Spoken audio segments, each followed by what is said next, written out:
Réaction de la Conférence épiscopale nationale du Congo Senko aux inepties de M. Jean-Pierre Bemba, vice-premier ministre et ministre des Transports et Voies de Communication du gouvernement de la RDC.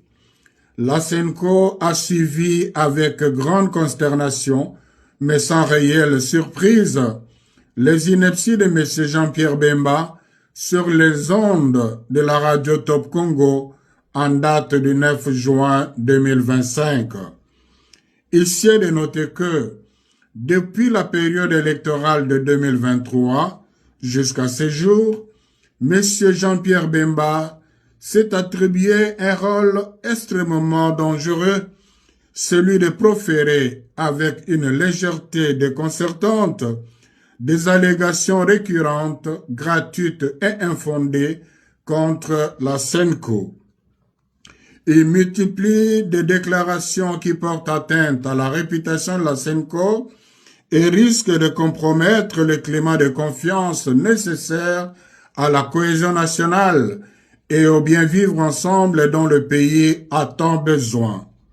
En effet, au regard du contexte sociopolitique actuel, cette belliqueuse sortie médiatique donne à croire que M. Jean-Pierre Bemba peine à accepter l'option courageuse et salutaire prise par les institutions de la République et l'ensemble de la nation, celle de résoudre par des voies pacifiques la crise actuelle qui menace l'unité nationale et l'intégrité territoriale. Il y a lieu de se demander si, avec ces propos, M. Jean-Pierre Bemba veut ramener le pays à l'époque où il avait fait tuer les innocents à Kisangani et à Kinshasa.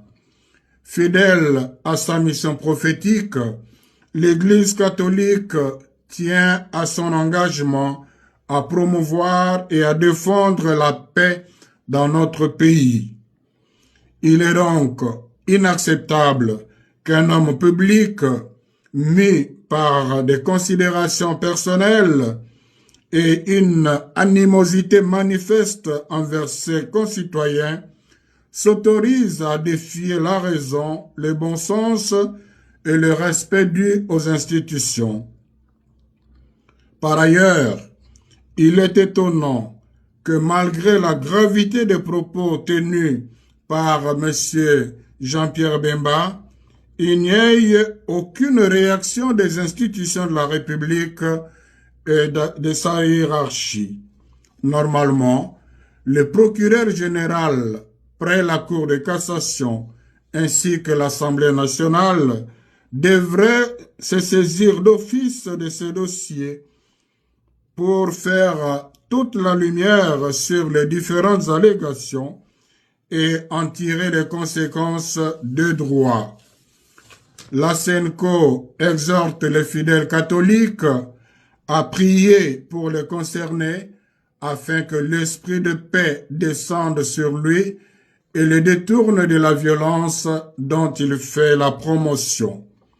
Dans le souci de protéger l'opinion nationale et internationale contre les manipulations grossières et de préserver les acquis des efforts communs de paix, elle se réserve en même temps le droit de saisir la justice. La Senko réaffirme sa détermination à défendre sans faillir les valeurs de vérité, de justice, de dialogue et de réconciliation. Elle invite le peuple congolais à ne pas céder à la manipulation, au discours de division ou de haine et à demeurer vigilants, unis et mobilisés pour la préservation de notre bien-vivre ensemble, socle de l'unité nationale. Que par l'intercession de la très sainte Vierge Marie, Notre-Dame du Congo, le Seigneur bénisse la RDC et ses dirigeants. Je vous remercie. À la signature, Monseigneur Fulgence Mouteba, président de la Senko.